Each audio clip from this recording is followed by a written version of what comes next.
Kita akan melihat dari Injil Markus pasal yang pertama, ayat yang pertama. Sudah Markus pasal pertama, ayat yang pertama.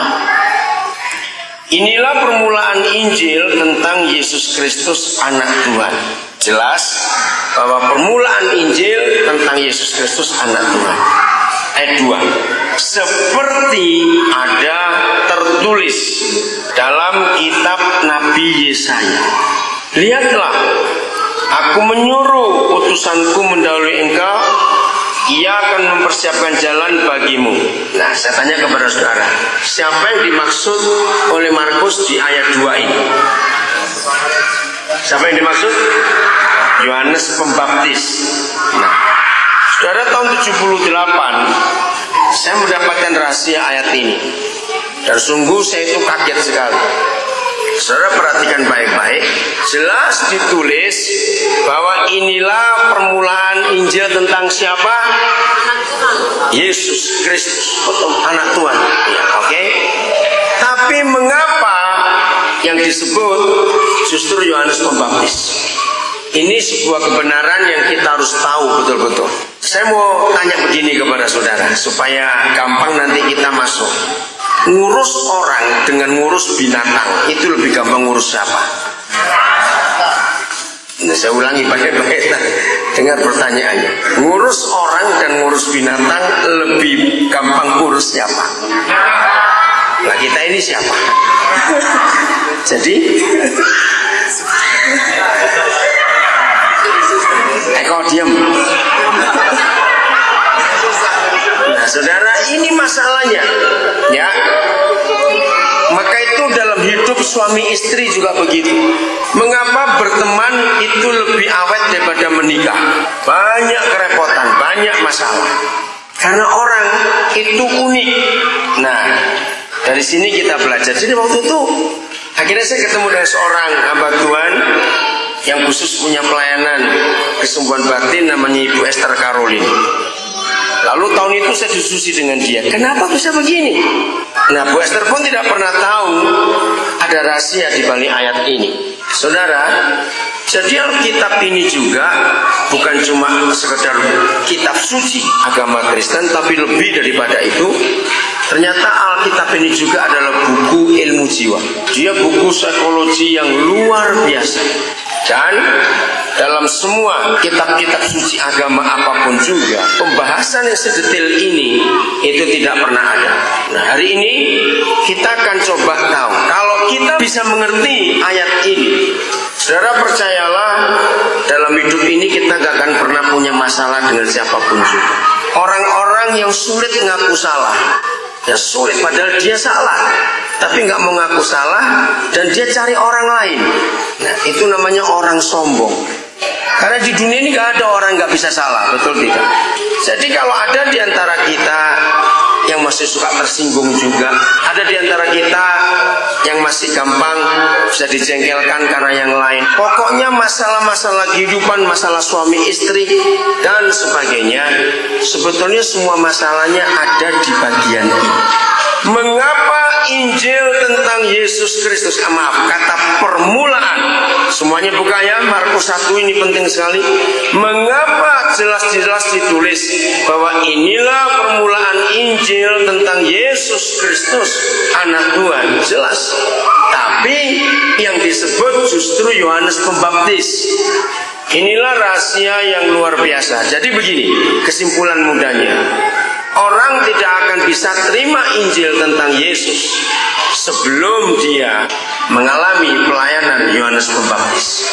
Saya ulangi lagi, seorang gak akan bisa terima Injil tentang Yesus sebelum orang itu mengalami pelayanan Yohanes Pembaptis. Nah, apa itu pelayanan Yohanes Pembaptis?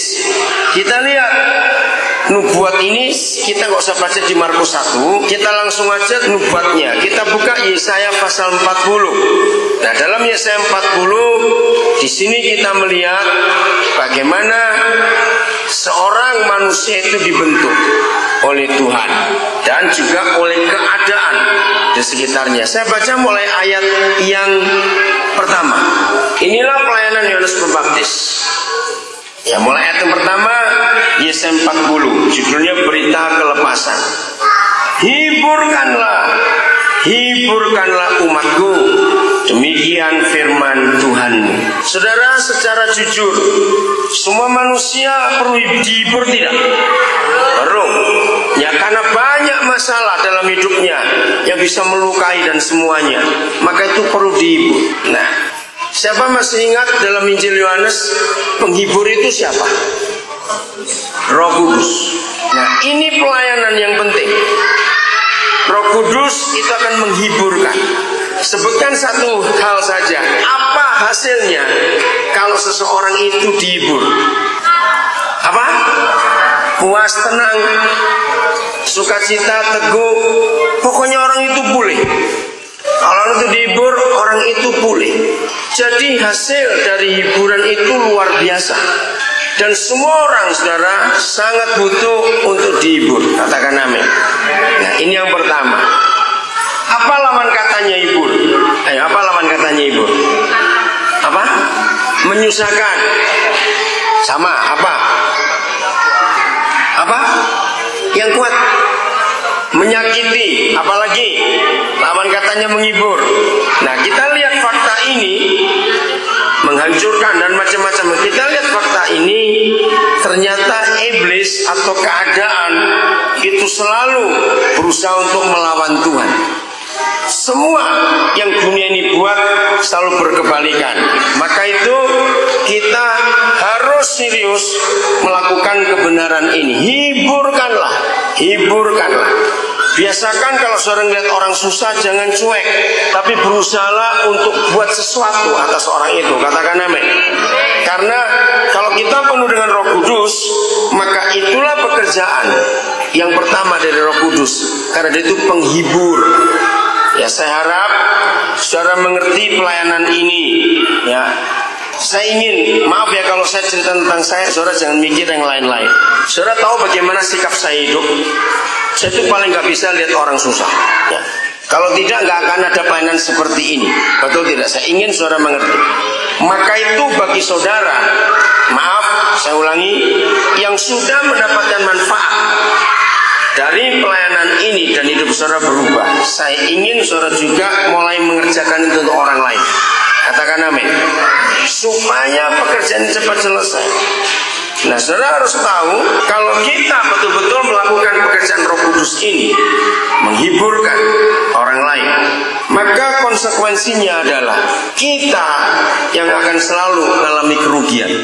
Maka itu kalau kita nggak mau dirugikan dan nggak mau mengalami rugi, maka kita tidak sejalan bersama dengan Roh Kudus. Ya, dengarkan ini.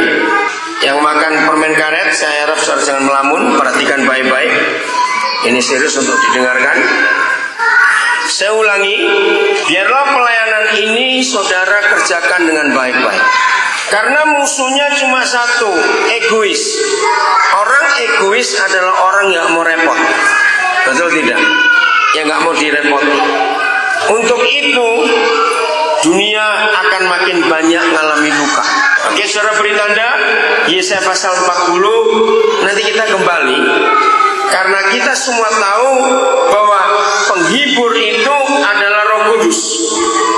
Ya, kita baca dulu ayatnya. Yohanes 14 ayat 26. Yohanes 14 ayat 26. Tolong dibaca kalimat pertama. Siapa itu?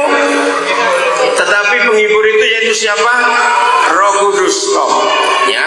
Jadi penghibur itu adalah Roh Kudus. Saya mau tekankan lagi sebelum saya pindah ke ayat yang lain supaya saudara tahu betul. Saya ingin setiap kita yang tergabung dalam pelayanan ini bersama-sama kerjakan pekerjaan Roh Kudus ini. Katakan amin. Saudara, tiap kali saudara lihat orang susah, berusahalah untuk buat sesuatu untuk orang itu. Saya ulangi lagi, setiap kali saudara lihat orang susah, berusahalah untuk buat sesuatu untuk orang itu. Kalau saya tidak mengerjakan pekerjaan ini, nggak mungkin ada pelayanan kita sampai hari ini seperti yang tidak mungkin ada. Iya atau tidak? Cepat saudara jawab. Maka itu saya ingin saudara melanjutkan pekerjaan ini. Terus Yohanes 20 ayat 22. Kalimat terakhir. Tuhan Yesus bilang apa? Yohanes 20 ayat 22. Dan terimalah, apa Yesus berkata apa? Ayo baca. Dan ayo, dan apa? Ya, kalimat terakhir ayat 22. Terimalah Roh Kudus. Nah, saudara perhatikan, ini penting. Ya, semua kita yang sudah terima Roh Kudus karena kita percaya Tuhan Yesus, pekerjaan pertama dari Roh Kudus yang Yesus katakan ayat 23. Begitu selesai berkata terimalah Roh Kudus, Tuhan Yesus ngomong apa? Ayo baca, lanjut. Ya. Nah, stop sampai situ dulu. Saudara, jadi pekerjaan pertama dari Roh Kudus itu adalah memberi kita kuasa untuk mengampuni dosa orang. Itu pekerjaan yang pertama, mengampuni dosa. Sebelum ada pekerjaan yang lain, maka ini yang pertama. Nah, sekarang kita temukan, ternyata lawan daripada menghibur itu adalah tidak mengampuni. Bukan menyusahkan, bukan ini, bukan itu. Tidak mau mengampuni. Hasil daripada tidak mau mengampuni, maka muncul malas ketemu. Kita lihat hasil ini. Dan itu melukai sekali. Itu sangat melukai. Nah, hubungan ini yang selalu dikerjakan oleh iblis, yaitu hubungan melukai orang dengan berbagai macam cara. Nah, untuk bisa sembuh dari luka itu cuma satu, ampuni. Amin, ampuni. Terus begitu, saudara, selalu mengampuni, karena itu pekerjaan Roh Kudus. Jadi yang bisa mengampuni dosa bukan cuma Tuhan, tapi kita juga bisa, yang menerima Roh Kudus. Maka itu jujur, siapa di antara kita yang sampai hari ini masih ada rasa tersinggung, rasa kecewa dengan satu terhadap yang lain? Saudara, ayo kita kerjakan pekerjaan Roh Kudus ini. Jujur ya, walaupun cuma sedikit. Ingat, ada tubuh dan darah Yesus di depan kita. Ini penting sekali. Satu-satunya musuh dari salib Yesus, bukan dua, bukan tiga. Musuh dari salib Yesus itu adalah tidak mau mengampuni. Karena kata yang penting dari karya salib adalah, Bapa, ampuni mereka. Maka itu kenapa Rasul Paulus menulis dalam kitab Korintus, satu-satunya hal yang membuat orang itu akan terhalang berkat Tuhan kalau mereka ambil bagian dalam perjamuan kudus, kalau dia tidak mau mengampuni orang lain. Kenapa Rasul Paulus menuliskan itu? Mungkin saudara berkata, saya betul tidak benci pada orang itu, tapi saya tuh malas ketemu. Awas, itu masih sama lagi sekali. Perjamuan kudus nggak akan ada artinya kalau kita tidak mau mengampuni. Saya tanya kepada saudara, mengampuni itu gampang atau susah? Gampang, siapa bilang susah? Bertobat yang masih bilang susah.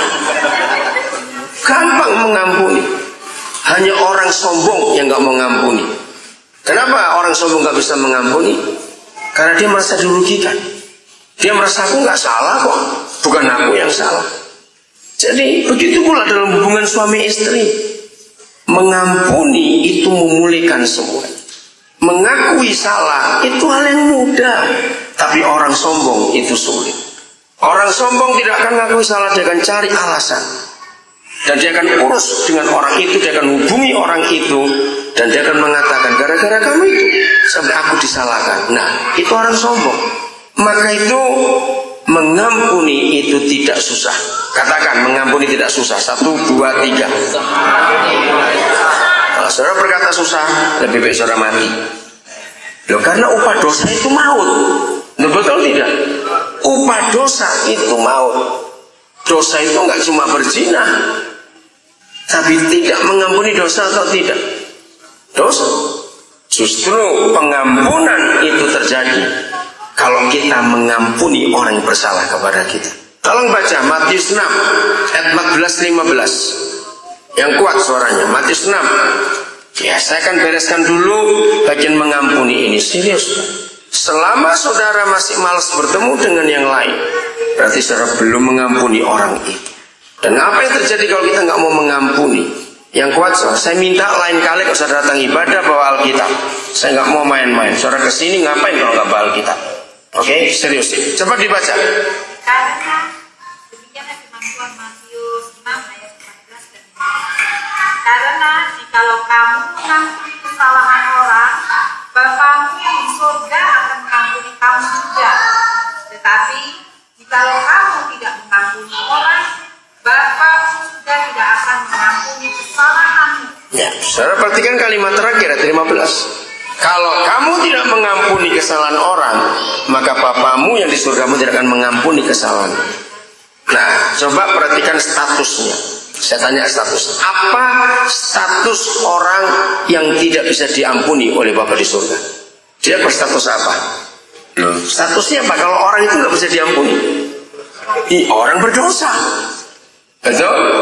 Nah, kalau orang itu berstatus orang berdosa, bukan karena dia berzina, bukan karena dia mencuri, atau karena apa, cuma nggak mau ngampun. Maka kalau orang itu berstatus orang berdosa, berarti nggak ada kehidupan kekal dalam diri orang itu. Karena upah dosa itu maut. Nah, saudara kembali lihat Alkitab. Maut itu nggak harus mati secara fisik. Ingat, ketika Adam dinyatakan berdosa, kalau kamu makan buah ini, kita nggak usah urus buahnya. Pokoknya kalau kamu melanggar hukum ini, maka kamu mati. Secara fisik Adam nggak mati, mereka masih hidup. Nah, ini sebabnya. Hubungan kita, kata mati itu adalah hubungan kita putus dengan Tuhan. Maka itu jujur, siapa kalau doa itu rasa jauh dari Tuhan, sudah merem lama, melek lagi, merem lagi, kok nggak ketemu Tuhan, rasanya begitu. Berarti ada dosa dalam hidup saudara, dan itu memutuskan hubungan saudara dengan Tuhan. Saudara mau ke gereja mana saja, doa di situ, mau berlutut, ya apa saja, saudara, maka itu tidak memulihkan. Karena bukan doa yang memulihkan, mengampuni saudaramu yang memulihkan. Mengampuni. Jadi saya ulangi lagi, menghibur itu pekerjaan Roh Kudus, dan lawan katanya adalah membenci. Bukan menyusai, bukan apa. Karena kata menghibur kalau kita balik betul itu menyakiti. Betul tidak lawan katanya. Nah, menyakiti itu karena tidak mau mengampuni. Jangan anggap enteng. Maka itu satu-satunya hal yang iblis suka buat diantara kita adalah tidak mau mengampuni. Harga diri kita, gengsi kita, kita rasa dirugikan, terus kita nuntut orang itu, kita kecewa dengan seseorang. Maka itu saudara, pekerjaan Roh Kudus yang pertama, pelayanan Yohanes Pembaptis yang pertama adalah menghiburkan orang. Maka kalau semua kita penuh Roh Kudus juga, maka kita penuh siapa? Menghibur orang. Kembali ke Yesaya 40 ayat 2. Ada kata apa? Kata apa yang pertama? Tenangkanlah. Nah, saya minta masing-masing saudara juga menyadari ini. Ya, saya harap saudara tidak punya konotasi, tidak punya apa ya, pikiran negatif kalau saya katakan ini. Ya, saya banyak salah, saya tetap manusia, ada kesalahan. Tapi saya ingin saudara berani belajar. Lihat cara saya melayani. Ada orang susah, ada orang ribut, ada orang bagaimanapun juga. Saya berusaha untuk menenangkan orang itu. Saya berusaha betul sedapat mungkin. Kata menenangkan, saya ambil ilustrasi begini. Saudara tahu kata peredam? Peredam itu apa? Ayo, coba ilustrasi apa itu, jelaskan dengan kata-kata saudara. Peredam itu artinya apa? Menyaring, menyerap, menahan suara. Ayo, apalagi? Membuat apa? Audisi. Ya, menjadi tenang. Oke, saya ambil kata menyerap. Jadi ada keributan, kalau sebagai istilah muda ya, lalu diredam. Berarti ributnya itu lari kemana? Nah, itu dia. Ngerti nggak maksudnya kalau saya? Jadi peredam itu rugi atau untung? Dia rugi, menenangkan orang. Saya ulangi lagi, maafkan saya. Saudara, ini yang saya buat selama saya hidup. Ya, saya minta Kalau saudara bisa merasakan, tahu, pernah ngalami, maaf ya, dan saudara walaupun saudara nggak ada urusan dengan saya, tapi saudara melihat dampak dari semua yang saya kerjakan itu, saya ingin setiap saudara itu melakukan. Jadi kalau kita dipenuhi Roh Kudus, maka yang pertama kita akan menghibur orang, kita akan mengampuni semua salah orang. Nah, untuk itu bisa jadi fakta praktek, maka kita harus diapakan dulu. Ayo, untuk kita bisa praktek mengampuni, kita harus diapakan dulu? Disakiti dulu. Maka itu kalau disakiti jangan menghindar. Kok nggak amin? Kalau disakiti jangan menghindar. Kalau perlu langsung pasang badan. Ayo amin, rame-rame, cepat. Harus. Karena kalau tidak ada itu, gimana kita praktek mengampuni? Menenangkan. Kapan sebuah peredam akan berfungsi jadi peredam? Ayo, kalau ada keributan, kita serap itu supaya pihak yang sana itu jadi tenang. 2 hari yang lalu saya terima SMS dari Niko Randa. Saya kaget di SMS begitu. SMS-nya dia menyatakan, intinya saja ya, dia menyatakan kalau tahun 2001 itu saya tidak ketemu papi, saya nggak tahu jadi apa hidup ini. Walaupun tidak lewat kita dari yayasan, tapi Puput dengan Niko dapat beasiswa S2 itu. Nah, waktu Niko mulai kuliah itu dia SMS itu kepada saya. Nah, saudara, waktu saya ngajak mereka ke sini, itu risikonya besar. Bukan cuma biaya, macam-macam lagi. Nah, saya beri contoh ini. Hersen, kalau Papa sebut kamu, bukan maksud apa-apa. Pokoknya di antara semua kita, orang di antara kita ini, orang yang nomor 1 yang saya biayai itu Hersen ini. Sejak dia masih SD, saya nggak pernah ketemu dia. Tapi pimpinan pesat di Halmahera. Kamu Halmahera Utara ya Hersen? Utara atau Barat itu? Barat. Saya nggak kenal. Siapa? Pak John Palyama. Hersen siapa namanya? Pak John Palyama ya.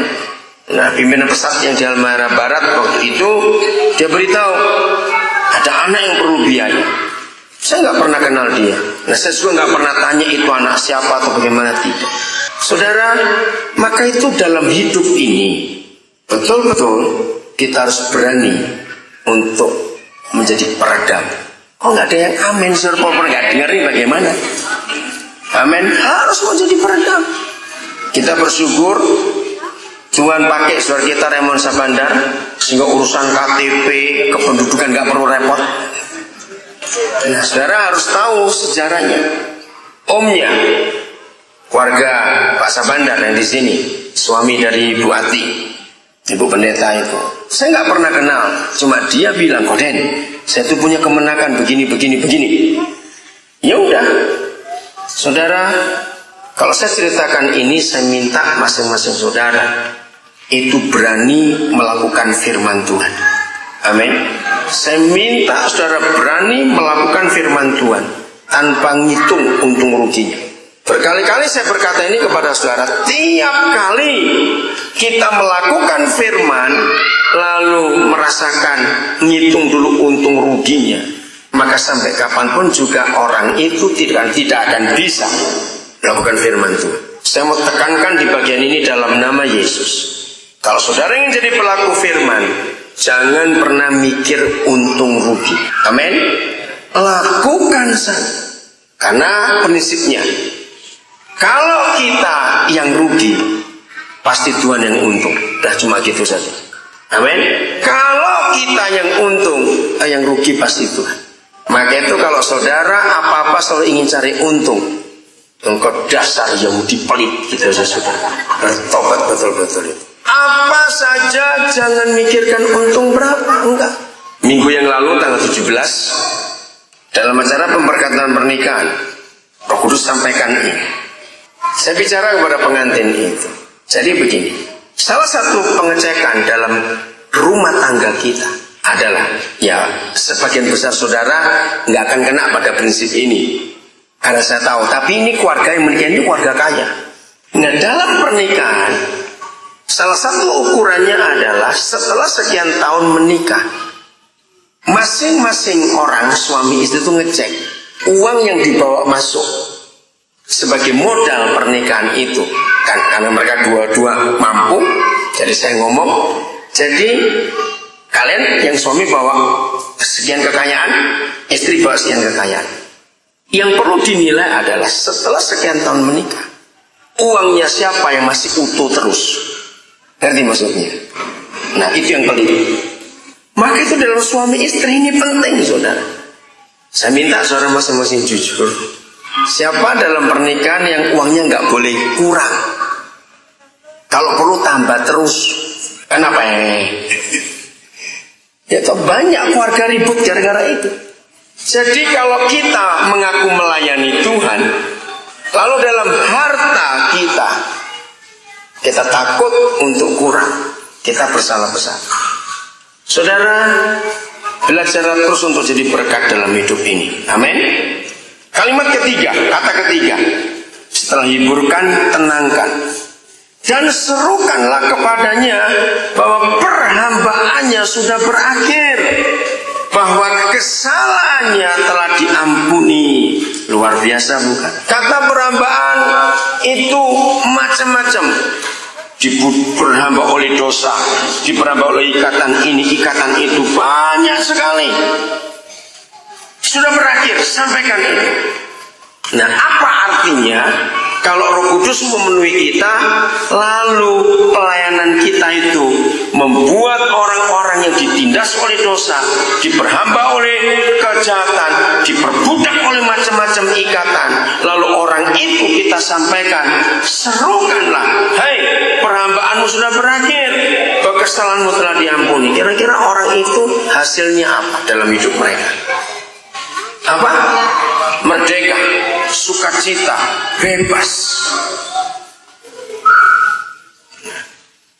Saudara, buatlah ini dalam hidup kita setiap hari. Ya. Roh Kudus yang diam di dalam kita itu membawa kita masuk dalam kemuliaan yang luar biasa. Katakan amin.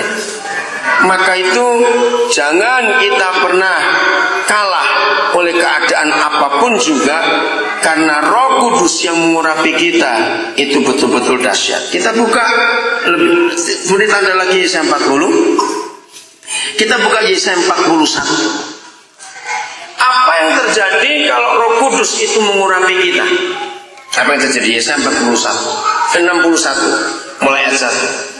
Roh Yahweh Tuhan ada padaku. Jadi kalau semua kita mengaku penuh Roh Kudus, maka ini hasilnya. Roh Yahweh Tuhan ada padaku, oleh karena Yahweh telah mengurapi aku.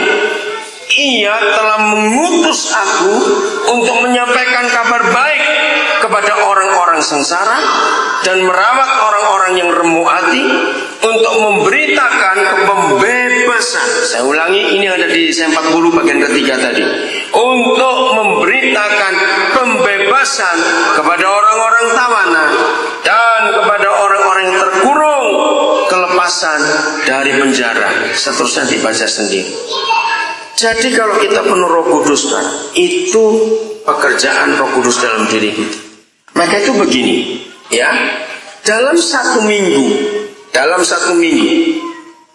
masing-masing saudara, ini cara saya dulu dilatih oleh Roh Kudus. Jadi jauh sebelum saya ke Papua, kan saudara tahu saya sudah punya pelayanan, saya dilatih oleh Roh Kudus begini. Maka itu dari dulu Tuhan tahu pekerjaan yang saya kerjakan bukan mengurus gereja, tapi ngurus orang. Itu sudah dari dulu. Jauh sebelum saya menikah pun saya sedang ngurus orang. Jadi begini, dalam satu minggu, jujur ya, mulai hari ini kan mumpung hari Senin, mulai hari ini semua kita pakai pelayanan Yohanes Pembaptis. Dalam satu minggu, saudara harus selalu menghitung. Setiap Sabtu, saudara hitung, minggu ini berapa orang yang saya hibur, berapa orang yang saya tenangkan, berapa orang yang saya bebaskan dari perhambaan. Mau atau tidak? Mau atau tidak? Ya harus. Kalau kita sepenuh Roh Kudus, maka ini harus terjadi. Oke, kalau begitu, kita kembali ke minggu yang lalu.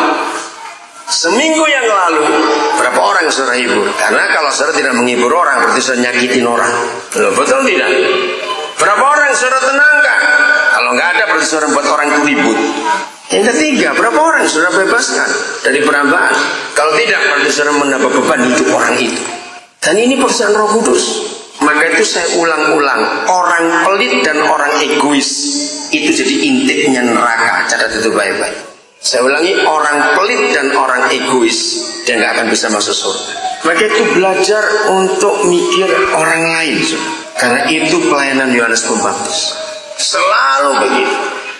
Maaf, jangan saudara tersinggung, karena ada orang yang pernah tersinggung karena dia belum kenal siapa saya.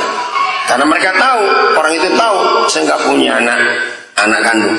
Jadi ketika marah-marah, ada orang yang jawab, bukan saya yang jawab. Justru bapak salah, anaknya Pak Daniel itu lebih banyak daripada anaknya bapak. Karena orang itu berkata, ya Pak Daniel aja ngomong begitu, bukan nggak punya anak. Maka itu saya katakan kepada saudara, bicara rugi, bicara ngurus orang, bisa bicara jadi berkat. Jangan saudara beralasan, aduh kami sibuk, saya tuh nggak ada waktu, saya tuh di rumah urusannya begini, urusannya begitu. Saya minta kepada saudara yang suka begitu bertobat. Yohanes Pembaptis pelayanannya luar biasa. Oke, kembali ke Yesaya 40 lagi. Kita belum selesai, masih ayat 2, ayat 3 saja.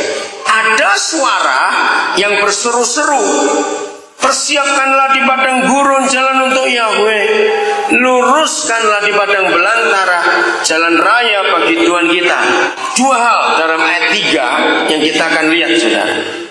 Satu, persiapkan. Dua, luruskan. Nah, permulaan Injil tentang Yesus Tuhan harus masuk dalam pelayanan Yohanes Pembaptis. Jadi sebelum diinjili, orang itu kita siapkan dulu hatinya. Kalau kita pakai istilah menabur, tidak ada petani atau peladang akan nabur benih sebelum diolah tanahnya. Betul tidak? Harus diolah dulu. Nah, kata mempersiapkan itu hatinya diolah dulu.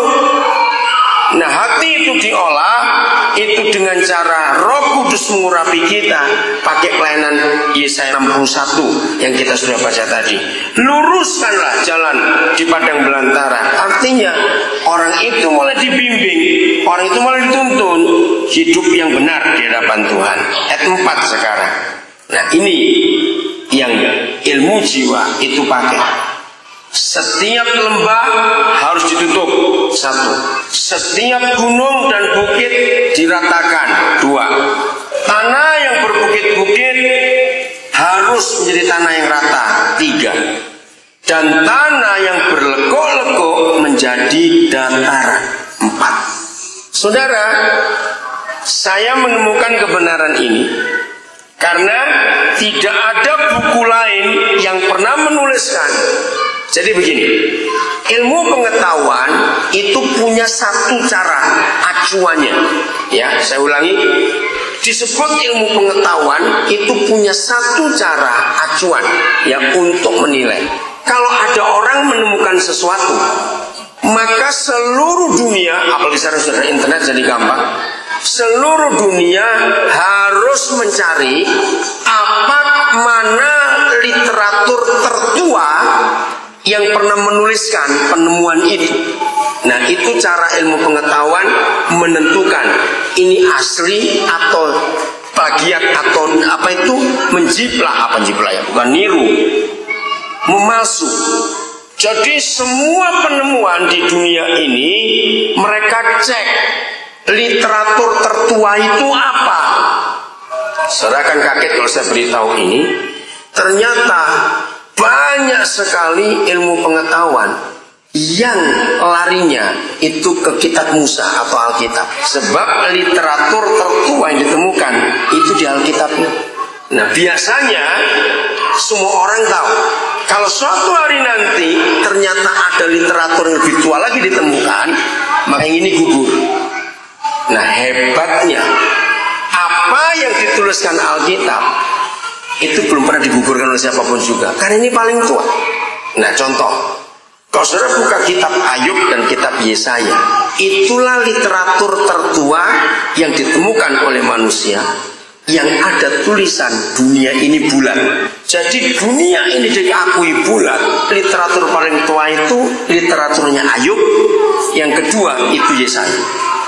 Nah sampai hari ini belum pernah ditemukan ada tulisan lebih tua dari itu. Ngerti maksudnya ya? Nah itu cara-caranya.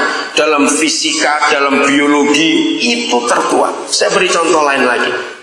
Mengapa semua dokter kalau mereka periksa pasien, nomor satu dilihat apanya? Detak jantungnya, ukuran tensi darahnya. Itu kenapa? Nah dunia kedokteran itu menemukan literatur yang tertua yang pernah menuliskan bahwa nyawa makhluk itu dalam darahnya itu Imamat 17 ayat 11. Nah sampai hari ini tulisan Musa itu belum ada yang menggugurkan, belum ditemukan yang lebih tua lagi dari itu. Nah sejak dunia kedokteran menemukan Imamat 17 ayat 11, maka dunia kedokteran mengalami revolusi yang luar biasa. Saudara, sebelum ditemukan Imamat 17 ayat 11, orang kalau sakit ke dokter waktu itu langsung dibelah di bagian yang sakit untuk diperiksa ada apa di dalamnya. Ngeri enggak? 90% mati. Karena zaman itu kan nggak tahu bagaimana. Nah sejak ditemukan ayat itu, sudah ketemu ya 17-11 ya, nyawa segala makhluk ada dalam darahnya. Sejak ditemukan ayat itu, maka dunia kedokteran tertolong banyak. Lihat dulu darahnya. Waktu itu belum ada istilah periksa darah, cuma tensi. Tapi perkembangan zaman ternyata ketahuan mengapa papa kita di surga. Literatur tertua yang ditemukan manusia bahwa darah jangan dimakan itu kitab Musa. Kenapa darah nggak boleh dimakan? Karena sarang penyakit itu di darah. Maka itu kalau orang ingin tahu sakit apa, darahnya diperiksa, cek darah dulu. Juga malaria, nggak mungkin sakit malah diperiksa hidungnya. Pasti darahnya ingin tahu plasmodiumnya apa. Jadi waktu papa melarang kita makan darah, karena itu kotor. Sama seperti kalau air got direbus, ya tetap got, walaupun direbus. Ya jadi darah nggak boleh dimakan karena kesehatan, bukan karena apa-apa. Karena semua penyakit ada di situ. Loh, jadi itu perkembangan. Nah sekarang saya kembali ke ayat 4 Yesaya 40 tadi. Saya tanya, mungkin tidak semua kita pernah belajar ini. Di dalam ilmu jiwa, karakter manusia dibagi berapa? Garis besar dibagi berapa? 4. Nah ini yang saya pernah tanya dulu. Siapa orang pertama yang menemukan bahwa karakter manusia dibagi 4? Saudara, ternyata ayatnya di ayat itu. Yesaya 40 ayat 4 tadi. Jadi literatur tertua yang pernah ditulis oleh manusia dan ditemukan oleh manusia ada di Yesaya, kitab Yesaya ini. Bahwa karakter manusia dibagi jadi 4. Apa saja secara umum? Melankolis. 2, sanguin. 3, enggak urut ya. Melankolis, sanguin, pragmatis, kolerik. Nah, ternyata dari ayat itu. Mari kita lihat, ini cara kita belajar. Nanti sebutkan. Saya ambil dulu. Melankolis dalam arti umum itu orang yang bagaimana? Yang melankolis itu penuh dengan perasaan, sangat sensi istilahnya, sensitif luar biasa, minder, apalagi gampang tersinggung, penuh perasaannya, gampang nangis, dan itu nomor 1, lembah, selalu ke bawah orangnya, gampang tersinggung. Kalau diajak ngomong baik-baik, ya memang aku bodoh, memang aku jelek, memang aku miskin. Nah begitu itu orang melankolis. Apa? Mengimani, ya karena dia lembah. Karena dia lembah, jadi ke bawah terus. Ya, nah, sulit kumpul orang seperti sulit kumpul orang. Karena buat dia semua orang itu musuh. Buat dia semua orang itu pasti melukai. Ngomong apa saja dia nyinggung. Nah Injil gak bisa masuk ke orang itu kalau lembahnya gak ditutup. Hebat bukan? Kedua, apa tadi? Sanguin. Orang sanguin bagaimana? Rame, ya enggak? Ceria. Ya, apa? Cimeri. Cimeri kan? Ya pokoknya orangnya rame. Ya, wah sudahlah. ribut sekali. Nah kita coba temukan. Ayo, coba temukan Eko katanya ya. Ayo temukan di nomor berapa?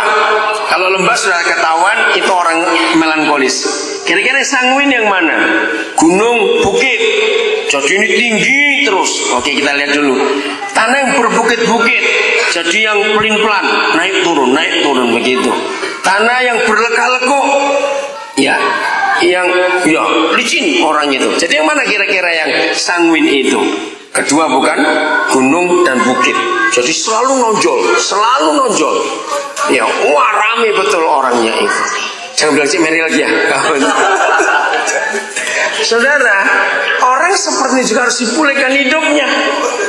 Karena apa? Dia bisa salah-salah pada orang juga. Oke. Yang ketiga apa? Kolerik dulu atau pragmatis dulu? Pragmatik. Oke. Orangnya kayak apa? Sebutkan.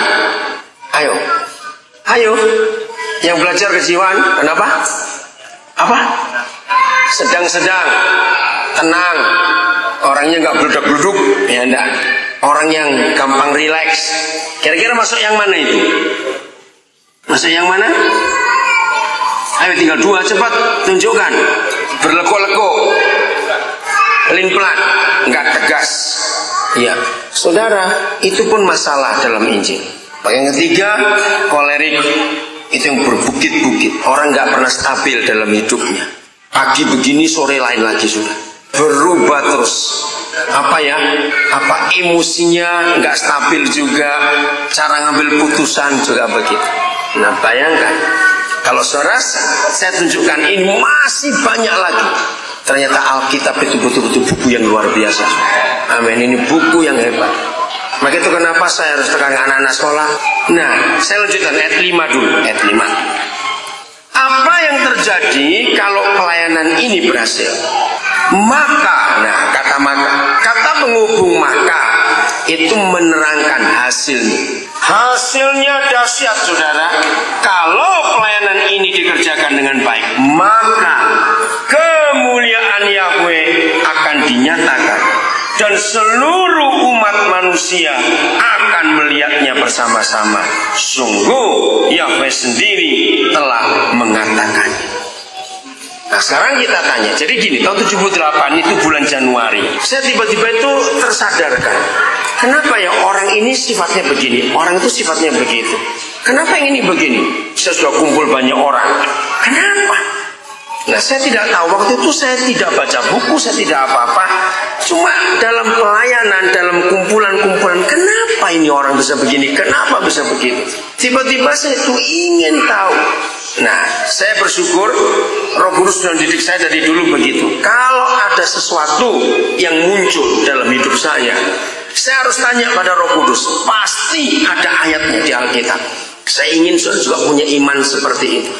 Kasus apa saja, masalah apa saja, kejadian apa saja dalam hidup, mintalah Roh Kudus untuk menunjukkan. Pasti ada jawabannya di Alkitab. Pasti ada. Nah akhirnya saudara, saya tuh mulai meneliti kepada beberapa keluarga teman-teman saya, orang-orang yang saya kenal sudah punya anak. Nah karena waktu itu bahkan sampai hari ini semua orang berpendapat sama, karakter itu nurun dari papa mamanya. Betul tidak? Karena itu anaknya. Ternyata tidak. Buktinya, siapa yang punya anak 3 atau punya anak 4, siapa yang bersaudara 3 atau lebih, dari satu ayah satu ibu, sama tidak karakter kita? Nah kalau itu bukan nurun.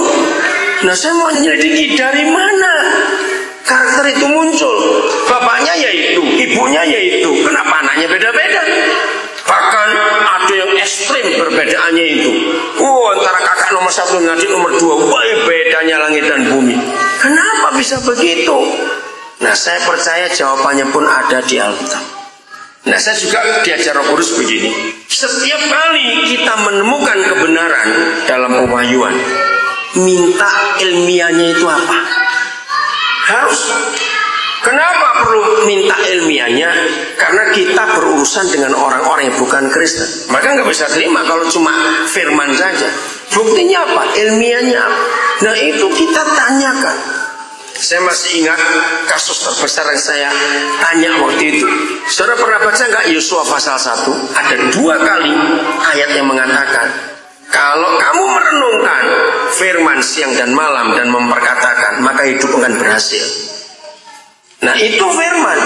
Tapi saya ingin tahu ilmiahnya apa. Justru jawaban ilmiahnya setelah ada komputer. Kalau orang itu merenungkan firman siang dan malam dan memperkatakan, dia kenapa berhasil? Belajar dari komputer.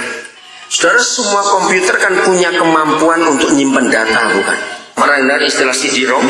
Saudara pernah dengar berapa giga kekuatan untuk nyimpan data itu? Nah, orang yang pikirannya jernih, orang yang hatinya tenang, itu berarti semua filenya, semua isi komputernya itu yang bersih semua. Contoh kecil aja di handphone saudara. Kalau saudara masukin semua hal, handphonenya jadi lambat, bukan? Karena isinya sampah semua. Yang enggak dimasukin orang mandi di foto, masuk. Nanti orang begini di foto, masuk. Goblok betul. Akhirnya data-data yang penting nggak bisa tersimpan. Nah seperti itu pikiran kita, ini CD-ROM ini pikiran kita. Ini memori kita itu berapa giga, memang luar biasa. Tapi kalau nyimpan yang kotor-kotor, nyimpan dendam, sakit hati, kecewa, tersinggung, ngapalin salah orang, akhirnya kotor. Bagaimana hidup mau berhasil? Karena programnya rusak semua begitu. Nah jadi itu ilmiahnya. Mengapa hanya karena merenungkan firman siang dan malam hidup itu bisa sukses? Karena hatinya tenang, pikirannya bersih. Orang yang pikirannya ngaco, bagaimana mau berhasil dalam hidup? Tidur nggak bisa tidur, mikirin percabulan, mikirin dendam, mikirin kebencian. Iya, besok pagi bangun ya teler. Mau kerja apa? Berarti ya, jadi itu ilmiahnya. Maka itu saya ingin saudara belajarnya seperti itu. Dapat pewahyuan firman, cari ilmiahnya apa? Pasti ketemu nanti. Ngerti ya? Lanjut sekarang ini. Nah saya mulai cari. Kalau begitu dari mana karakter anak-anak itu? Bapaknya satu, ibunya satu, kok anaknya bisa beda-beda? Kembali di kitab Yesaya. Kita buka Yesaya 43 ayat 18. Yesaya 43 ayat yang ke-18. Di dalam ilmu jiwa saudara, pengaruh terbesar dalam hidup orang itu adalah masa lalu. Ya, saya ulangi. Dalam ilmu jiwa itu dikatakan pengaruh terbesar dalam hidup tiap orang itu masa lalunya. Nah, Yesaya membahas masa lalu itu luar biasa. Ayat 18. Firman-Nya, janganlah apa? Ingat-ingat hal-hal yang dahulu. Kedua, dan janganlah perhatikan hal-hal yang dari zaman purbakala. Nah, ini masa lalu. Tapi Alkitab membedakan masa lalu dengan 2 kata kerja waktu yang berbeda. Nah, ini rahasia yang hebat sekali. Ketika saya membaca ini, saya punya istilah juga dari Roh Kudus. Kalau saya lagi baca Alkitab, lalu saya tersandung. Ya, nah saya itu nggak bisa nerangkan tersandungnya seperti apa. Contohnya ayat ini, saya baca saya tersandung. Tersandungnya, kenapa Papa menggunakan 2 kata kerja waktu yang berbeda? Satu, hal-hal yang dahulu, itu kata kerja waktu yang pertama, dan kedua, zaman purbakala. Kenapa? Ini saya tersandung, pasti ada rahasia. Ada apa di situ? Akhirnya saudara, dia bukakan. Dia tanya gini, Daniel, antara hal-hal yang dahulu dan yang zaman purbakala, mana yang gak bisa dihitung dengan waktu, atau mana yang lebih lama? Purbakala.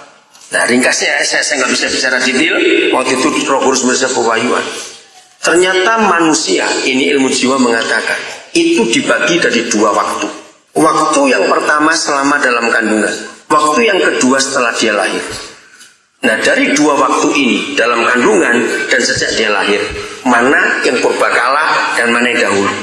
Yang kandungan purbakala, betul. Terus saya malah nyelidiki, saudara. Saya ingat betul keluarga pertama yang saya riset dengan teori ini Akhirnya saya riset kira 18-20 keluarga yang saya kenal di Surabaya waktu itu. Saya cari yang anaknya lebih dari 2 untuk mendeteksi, dan hasilnya luar biasa. Setelah itu saya ada retreat dengan mahasiswa-mahasiswa ITB di Bandung. Nah, ketika saya ketemu dengan beberapa sarjana biologi, ya, terus saya ketemu dari Maranatha yang psikologi, saya ajak mereka diskusi. Itu tahun 81 kira-kira. Mereka juga nggak pernah nyadari kalau karakter itu tidak pernah menurun. Ketika saya ungkapkan ini, wah, hasilnya luar biasa. Ternyata begini, setiap ibu yang mengandung anak pertama, anak kedua, anak ketiga, seterusnya, suasana rumah tangganya, suasana hatinya sama atau beda? Nah, itu dia rahasia. Jadi keluarga pertama saya riset itu keluarga pendeta, teman saya. Mereka baru punya 2 anak, tapi 2 anak itu karakternya beda luar biasa. Padahal anak pendeta, anak pertamanya itu ramai sekali. Dia sanguin betul. Wah, sudah berapa kali pergi dengan saya. Ini anak pertama ini, wah, hebat sekali, ramah dengan orang, nggak pernah takut orang. Tapi anak keduanya memang lucu. Kalau sudah digendong, orang kan ingin lihat yang lucu. Begitu sudah nangis. Belum dia apa-apa kan nangis, belum dia apa-apa kan nangis. Nah, terus saya mulai neliti, coba ceritakan bagaimana waktu kamu ngandung 2 anak. Nah, dari keluarga pertama ini saya menemukan, jadi keluarga anak pertama itu, saudara, memang cucu pertama dari 2 orang tua, baik dari pihak ibu maupun bapaknya. Itu cucu pertama. Dengan mereka juga saya anak pertama. Jadi si ibu ini disayang mertuanya luar biasa, disayang orang tuanya luar biasa, disayang suami juga luar biasa, karena anak pertama, cucu pertama semua. Maka itu lahir anak yang ramenya kayak begitu. Karena selama mengandung, suasana hati ibunya itu ceria, bahagia, sukacita. Tapi hamil anak kedua, pelayanan mereka kacau. Ada masalah organisasi, sudah gitu pendarahan. Sampai berapa bulan harus istirahat di tempat tidur. Dokter memberikan ultimatum yang menakutkan. Anak ini begini, anak itu begitu. Jadi si ibu itu tertekan selama mengandung anak kedua. Muncullah anak yang melankolis gitu, pemurung, susah bergaul. Nah, jadi karakter itu terjadi sejak pembentukan zaman purbakala. Nah, lahir itu zaman yang dahulu. Maka itu sejak hari pertama anak itu dilahirkan, saudara, maka dia merekam semua yang terjadi dalam hidupnya. Maka itu orang tua jaga diri baik-baik. Karena anak-anak itu sangat tergantung dengan keadaan kita. Sejak hari itu, saudara, sampai hari ini. Lagi sekali saya minta maaf kalau saya berkata ini. Kenapa saya nggak pernah kesulitan ya untuk kumpul orang, ngurus orang, tidak. Bahkan saya pernah tahu banyak orang juluki saya karena pelayanan saya khusus pada orang-orang rusak itu. Karena saya percaya firman ini. Setiap orang jadi seperti ini sekarang itu karena bentukan masa lalu. Sejak dalam kandungan seperti apa, waktu dilahirkan seperti apa, suasananya itu mempengaruhi. Lingkungan anak-anak itu bertumbuh juga mempengaruhi. Yesaya berkata, Tuhan berkata lewat Yesaya, jangan ingat-ingat dan jangan perhatikan. 2 kata itu dipakai. Buang yang sudah lewat, buang. Maka itu kalau saudara, sekarang kita semua sudah dewasa, bukan anak-anak. Cara mendeteksi diri kita, ya, gampang. Apa yang paling banyak orang katakan tentang kita? Nah, kita mulai periksa diri. Misalnya gini, kalau ada 3 orang atau 4 orang berkata, kamu tuh sombong. Ya, kita periksa diri. Dari mana sombong? Nah, setelah kita tahu firman ini, coba saudara minta hikmat Roh Kudus. Mungkin saudara pernah dengar cerita dari ayah ibumu dulu. Atau mungkin ada orang-orang tua pernah cerita, dulu kamu itu bagaimana waktu masa kecil, keluargamu itu bagaimana. Nah, itu mempengaruhi semua.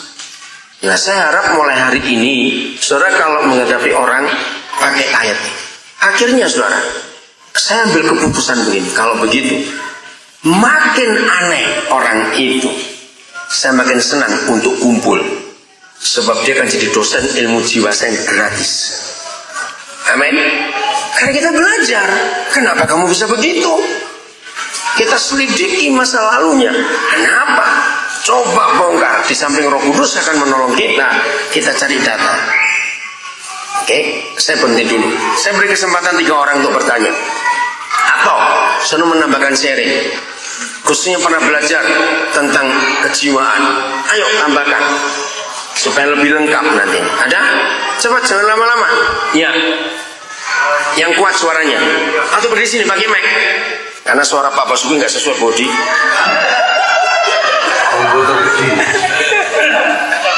Saya menanyakan tentang masa purbakala tadi yang membentuk karakter Sejak dalam kandungan. ya, karena kadang-kadang situasi yang dihadapi orang tua kan tidak Sebaik yang diharapkan. terjadi yang tidak sesuai dengan yang diharapkan. Kadang-kadang kita sendiri tidak mengharapkan seperti itu, tiba-tiba Ya. kehidupan kita berubah sehingga ketika anak itu dia dilahirkan, dia memiliki karakter yang terbentuk sesuai dengan keadaan waktu ibunya mengandung. Ya. Nah, apakah hal ini bisa diperbaiki atau tidak? Ya. Pertanyaan bagus. Saudara, semua buka 2 Korintus 5:17. Itu hebatnya Alkitab. Serusak apapun seseorang, karena faktor apapun, jelek maupun buruk, salah maupun benar, ternyata ada jawaban. Ayo baca sama-sama. 2 Korintus 5:17. 1, 2, 3. Jadi barang siapa yang ada di dalam Kristus, dia adalah ciptaan yang baru. Karena yang lama sudah berlalu, sebab yang baru sudah datang. Nah, ini saudara harapan. Di dalam Kristus, itulah pelayanan Yohanes Pembaptis yang memulihkan hidup orang. Biar serusak apapun seseorang, itu bisa dipulihkan. Jadi kalau saudara mengikuti Roh Kudus dalam hidup, semua kita ini adalah psikolog-psikolog hebat. Nggak betul tidak? Kalau kita mengikuti Roh Kudus, luar biasa. Suatu hari ketika saya mendiskusikan ini di kalangan para psikolog, mereka heran. Dikira saya ini belajar khusus, enggak. Saya cuma lihat Alkitab, dan itu sungguh luar biasa. Orang berikut, siapa lagi? Saudara, karena itu masalah kompleks dalam kehidupan kita. Enggak harus bertanya, saudara mau menerangkan yang saudara belajar secara sains, secara ilmu pengetahuan. Sampaikan, saya cuma mau belajar nanti dari saudara. Ada? Yang gak usah nunjuk. Ayo. Pokoknya saudara sudah kuliah-kuliah itu, saudara belajar tentang kejiwaan. Kalau ada hal-hal yang saudara rasa apa, ayo, supaya kita makin tahu. Begitulah suami istri juga dalam hubungan kita. Belajar untuk melihat masa lalu. Anak yang dimanja oleh orang tua, anak itu pasti jadi sombong setelah dewasa. Karena orang tuanya nggak pernah menunjukkan kesalahan dia. Dan dia sulit untuk mengakui salah. Dan ini seringkali rumah tangga jadi ribut.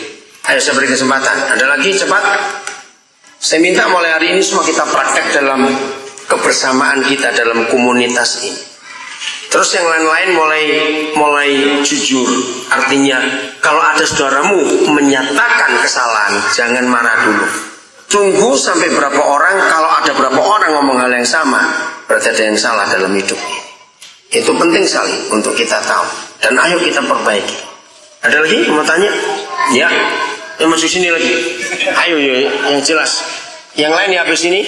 Baik, pertanyaan saya yang kedua, manakah yang lebih kuat mempengaruhi masa purbakala atau yang zaman Daud? Ya. Jawabannya tergantung berat ringannya dua waktu itu. Misalnya, kalau masa purbakalanya baik atau sedikit ada masalah, tapi ketika hal-hal dahulunya itu, misalnya harus sering pindah rumah, itu pengaruh buat anak. Pekerjaan suami kocar-kacir menjadi tekanan baru. Keharmonisan tidak terjadi dalam hubungan suami istri setelah anak itu lahir, sering bertengkar di rumah. Wah, kacau. Saya pernah minta saudara nggak cari di Google Dorothy Nolte, apa pesannya? Tolong saudara cari yang suka main internet.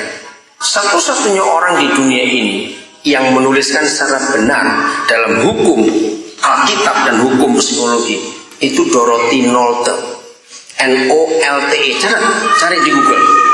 Ya, di situ dia menuliskan Judulnya Children Learn What They Live. Anak-anak itu belajar dari apa yang dilihat atau dialami saat kecil. Dorothy Nolte belum lama meninggal. Dia meninggal umur 91 tahun, saudara. Saya kagum pada orang itu. Saya baca cukup banyak buku-bukunya, yaitu soal pendidikan. Nolte, N-O-L-T-E, Dorothy, D-O-R-O-T-H-Y. Nah, saudara nanti kalau nggak ngerti bahasa Inggris langsung bisa terjemahkan, ada Indonesianya. Cuma terjemahan bahasa Inggrisnya kurang bagus, tapi masih lumayan. Tolong lihat itu. Khususnya saudara-saudara para pendidik harus tahu apa yang terjadi di rumah itu yang dibuat oleh anak di luar rumah. Ya, Nolte, N-O-L-T-E. Jelas Pak Sugi? Jawabannya jadi tergantung kesan atau tekanannya di dua masa itu. Ada lagi? Ya. Yang lain penyusul. Saya minta nanti ini bagian terakhir, nanti seorang ibu yang tanya. Seperti yang saya mau tanyakan, sekarang kan kalau saya baca saya ingat bahwa ada satu yang mereka istilahkan hukum tentang law of attraction, hukum apa ketertarikan. Nah, apakah itu hukum itu memang benar-benar sesuai dengan Alkitab? Nanti dengan perkembangan yang contohnya kan kebanyakan apa? Coba ceritakan supaya yang lain belum tahu jadi tahu. Yang nakal pelajari apa tentang law of attraction? Law of attraction itu sekarang ya bahasa yang populer, yang cukup populer, yaitu sesuatu, misalnya kebanyakan yang kita alami, kita menginginkan sesuatu yang baik untuk terjadi dalam kehidupan kita, tapi pada kenyataannya justru yang terbalik yang terjadi. Nah, jadi seperti itu. Nah, artinya karena contohnya kita ingin anak kita, misalnya anak kita dia jadi anak yang baik dengan kebenaran, tapi pada kenyataannya yang terbalik yang terjadi. Nah, kalau menurut hukum itu karena apa? Kita terlalu khawatir, terlalu terlalu khawatir, terlalu takut dengan anak itu, sehingga justru itu yang terjadi. Padahal yang kita harapkan kan tidak seperti itu. Nah, itu kurang lebih ya yang dikatakan oleh hukum seperti itu law of attraction, hukum ketertarikan. Nah, jadi hubungannya dengan contoh kalau kita punya anak ya, seperti yang dijelaskan tadi, apakah itu ada hubungan dengan zaman purbakala atau hal dahulu? Ya, hal dahulu. Semuanya betul, karena Alkitab sudah mengajarkan itu. Jadi anak-anak kita itu melihat apa saja, itu akan mereka serap dalam hidup. Maka itu kenapa Tuhan kita mengajar. Orang tua tidak pernah disuruh mengajar anak, salah. Justru kita belajar dari anak-anak. 4 anak atau 3 anak yang kita punya, tidak mungkin kita akan didik dengan cara yang sama. Jawab ya atau tidak? Beda. Nah, itu dia. Jadi kalau kita inginkan anak kita kedua seperti anak kita pertama, anak keduanya hancur. Karena anak kedua bukan anak pertama. Maka itu kita belajar dulu anak ini tuh siapa atau apa. Kalau kita sudah tahu anak ini siapa atau anak ini apa, baru kita ikuti. Karena itu yang Tuhan mau. Maka kita nggak akan salah. Orang tua kita tidak boleh memaksakan kehendak kita untuk anak itu sebelum kita tahu Tuhan mau apa dengan anak itu. Kalau kita sudah tahu dulu Tuhan mau apa dengan anak itu, maka kita nggak akan salah mendidik. Dua-dua kan hancur. Orang tua hancur, anak hancur. Kalau kita memaksakan kehendak kita yang kita belum tahu Tuhan mau apa pada anak itu. Oke, jelas? Ibu, ayo. Yang perempuan, tanya. Cepat, jangan lama-lama. Yang di belakang juga boleh. Ayo, saya tunggu. Ayo cepat, ibu-ibu mikir, orang perempuan mikir. Ya, maju. Pakai mikrofon supaya dengar. Ini sebuah pernyataan dan pertanyaan ya, Bu. Waktu hamil anak pertama, saya mengambil juga dengan menjadi berpuasa ya. Malah apa? Sedang Hamil anak pertama, saya sangat dekat dengan mentua saya. Kalau mentua saya itu karakternya lembut, lemah lembut, pendiam, lemak romek. Ya orang Jawa bilang alam-alam akan kelakon gitu ya. Dan saya sama suami sering berdiskusi. Anak saya yang pertama itu hampir 80% seperti ibu mertua saya. Dia terlalu lembut untuk ukuran seorang laki-laki. Jadi itu pernyataan yang saya alami sendiri. Sampai sore tadi saya juga sudah dan diskusi dengan suami saya. Itu tuh kok kayak mama ya, tadi dia bilang. Ya, itu hasil kedekatan saya dengan mertua saya. Terus yang kedua ini, saya sebenarnya tidak menyangka bahwa saya bisa hamil lagi ya. Tapi tahu saya sudah mengalami tokso. Terus pengobatan tokso saya mengalami kistel sampai dua kistel di rahim saya. Waktu itu saya syok karena 3 bulan persiapan observasi ya, masih ingat ya, untuk operasi besar untuk rahim saya. Itu saya syok, tapi saya sudah tidak mau operasi lagi. Saya takut 4 kali sudah saya alami. Kali bilang, treatment gitu. Itu operasi bukan operasi yang saya inginkan, karena itu penyakit gitu ya. Kalau misalkan maaf ya, sesar itu kan sakit tapi membahagiakan ya, dalam arti sakitnya bisa kita ganti dengan kebahagiaan itu gitu loh. Jadi bukan penyakit itu sesar. Tapi 4 operasi yang saya alami itu operasi yang sangat menyakitkan dan membuat trauma. Lalu dokter memvonis saya harus operasi lagi untuk mengangkat kedua kistel saya. Waktu itu papi doa buat saya. Tepat sekitar 3 bulan kemudian, salah satu kistel dari rahim saya itu pecah ketika saya di kantor. Saya ambil pingsan, saya dibawa ke rumah sakit. Memang dokter menyatakan kistelnya salah satunya itu pecah. Tapi sekarang kondisinya sangat lemah. Jadi hari Sabtu nanti kita adakan operasi untuk mengangkat kistel yang kedua. Waktu itu saya ditunggu ibu saya dan orang-orang keluarga saya ya. Saya bilang, saya sudah tidak mau operasi lagi, bukan masalah biaya, tapi saya sangat trauma. Hari Sabtu jam 8 pagi saya ingat, Jumat malam ini saya masih diobservasi apakah besok saya siap untuk operasi atau tidak. Masih, setelah itu masih ada di rahim saya dan kondisi saya sudah pulih, sudah baik. Jadi besok pagi jam 8 pagi, hari Sabtu jam 9 pagi itu saya harus operasi. Akhirnya jam 8 pagi saya masuk ke ruang observasi lagi untuk memastikan kista itu hilang dengan sendirinya. Amin. Ya, kista itu hilang dengan sendirinya. 1 bulan berikutnya saya dinyatakan hamil, saudara. Jadi saya sendiri untuk kehamilan kedua ini saya tidak menyangka bahwa dengan tokso yang pernah saya alami, pengobatan tokso, pengobatan kistel, saya bisa hamil lagi. Saya pikir, ya puji Tuhan, saya sudah punya 1 anak, Tuhan berikan saya kepercayaan. Karena saya minder ya, rendah diri, mungkin saya nggak akan punya anak lagi. Perhatian kasih sayang semuanya saya kasihkan ke anak saya. Saya bilang, kamu berani sentuh anak saya, membuat dia menangis kalau perlu satu pun. Overprotecting terhadap dia. Dan karena terlalu overprotecting terhadap dia, sejak dalam kandungan seperti anak saya ini ya, saya menggunakan rata-rata lebih dari 3 dokter spesialis. Saya mengulang diagnosa dokter untuk terbaik untuk anak saya sampai hari ini. Itu kenapa? Itu karena sejak dalam kandungan orang tua saya tidak memberikan saya. Sudah kita semua pada sudah tahu ya. Ketika dalam kandungan ayah ibu saya sedang mengalami konflik dan mereka sedang banding untuk perceraian. Padahal orang tua saya Kristen, ibu saya juga pelayanan aktif. Di dalam kandungan saya belum itu ya. Mereka sedang proses perceraian. Akhirnya dari pengadilan perceraian. Tapi ya, mohon maaf ya, mereka mengadakan perpisahan. Acara perpisahan itu jadilah saya, saudara-saudara. Ayah saya tidak mengakui saya, tidak mungkin. Tapi tepat 9 bulan 10 hari saya lahir. Jadi di akte perceraian itu, dihitung dari akte perceraian itu dengan tanggal kelahiran saya itu tepat 9 bulan 10 hari. Jadi secara biologis, secara kedokteran memang itu dari ayah saya anaknya ayah saya. Tapi suatu hari kenyataan terjadi bahwa saya sakit keras. Sudah 13 hari saya di rumah sakit, mau ada pembedahan di dada saya ya. Saya butuh banyak darah, padahal golongan darah saya itu agak sulit. AB, RH-, itu sak Solo itu tidak ada. 1 Jawa Tengah itu sampai hanya 4 kantong. Padahal saya butuh 2 kantong. Ibu saya nggak bisa, kakak-kakak saya nggak bisa, suami saya nggak bisa. Alternatif satu-satunya adalah ayah saya untuk bisa memberikan donor darah ke saya.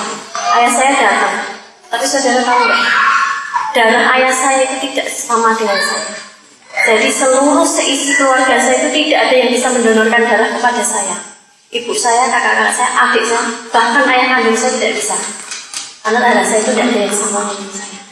Operasi berjalan Waktu masuk ke ruangan suami saya bilang ke saya, kamu harus kuat, kamu harus kuat, kamu ini saya sama mereka, sangat membutuhkan kamu. Nanti kamu akan melewati lorong putih dan di sana kamu akan lihat dan kamu harus keluar dari sini.